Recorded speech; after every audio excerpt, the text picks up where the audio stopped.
The Curse of the Winchester Mystery House. Chapter 1. The Arrival.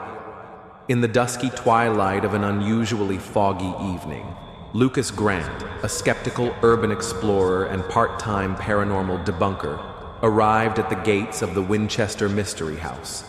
Hired by a small YouTube horror channel to spend 3 nights alone inside the infamous California mansion, Lucas was equipped with cameras, EMF detectors, and an arrogant smirk.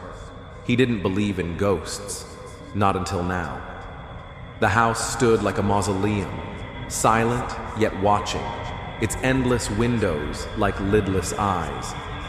Legend said the widow Sarah Winchester built it under the guidance of spirits, constantly adding rooms, staircases leading to nowhere, and doors opening into walls, to appease the vengeful souls of those killed by Winchester rifles. Lucas scoffed. "Just a confused old lady with too much money," he muttered, pushing open the creaking gate. The mansion creaked and groaned, like a beast stirring in its sleep. Lucas filmed his entrance, documenting the ornate but unsettling architecture, staircases spiraling into ceilings, windows opening onto brick walls. He laughed, dismissing it all as eccentricity, unaware that the house was already watching him. Chapter 2. The Séance Room. By midnight, Lucas had set up his base in the famous Séance Room, a chamber with 1 entrance but 3 exits. The air was thick, buzzing with static as if the walls themselves were charged. The circular room was oddly warm, almost like it was breathing. "All right, guys," he whispered into the camera.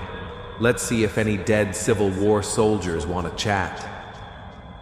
He began reading from a transcript of one of Sarah Winchester's alleged seance rituals. The words were nonsense to him, but his voice began to waver halfway through. Then came the knocking. Soft, deliberate. 1 knock, 2 knocks, 3. "Probably the wind," he chuckled nervously.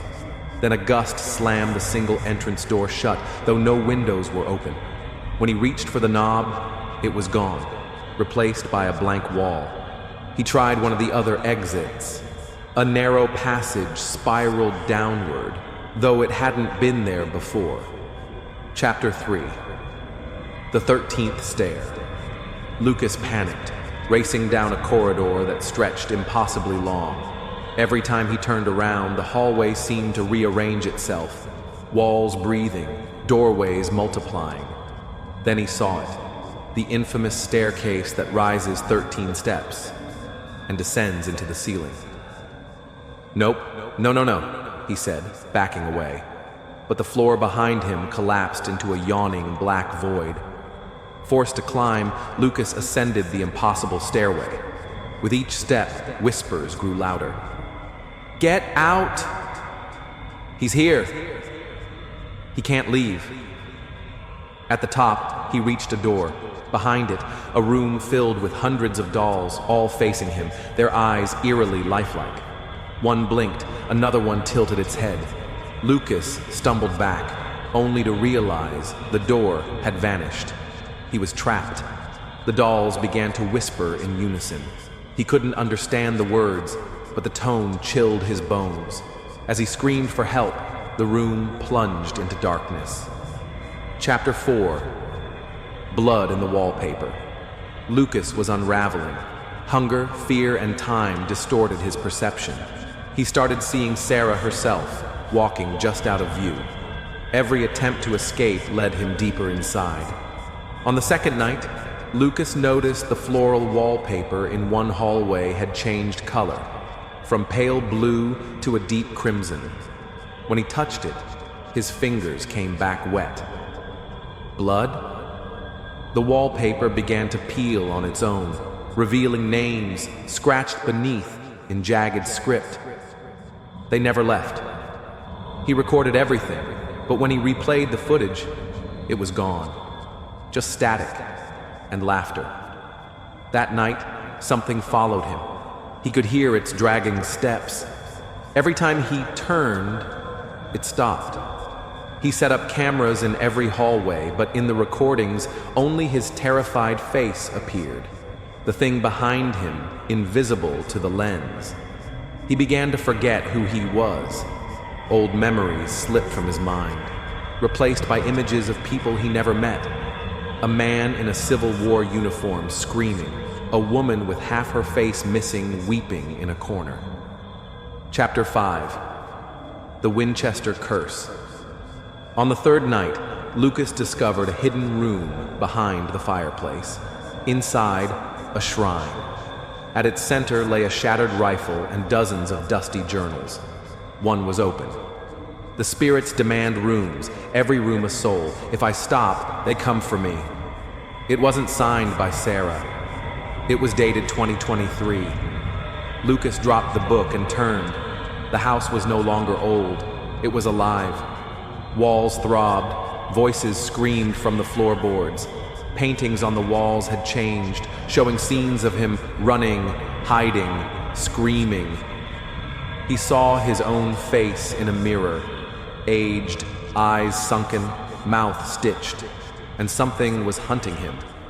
The creature was tall, cloaked in shadow, with a face that morphed every time he looked. Sometimes Sarah, sometimes a soldier, sometimes himself. Chapter 6. The final room. Lucas ran until his legs failed. Then, as if guided, he entered a room glowing with unnatural green light. A mirror lined the wall, and in it, he saw not his reflection, but Sarah. Behind her, dozens of shadowy figures watching.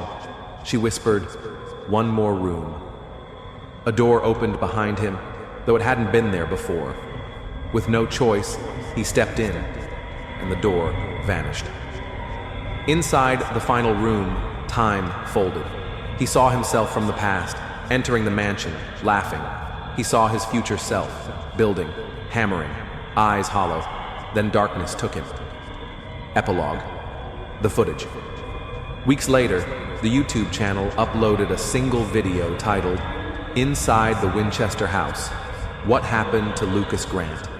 It showed static, then whispers, then one frame, a room under construction, a figure hammering wood. Zoomed in, the figure was Lucas. His eyes were hollow, his mouth sewn shut, and behind him, the house kept growing.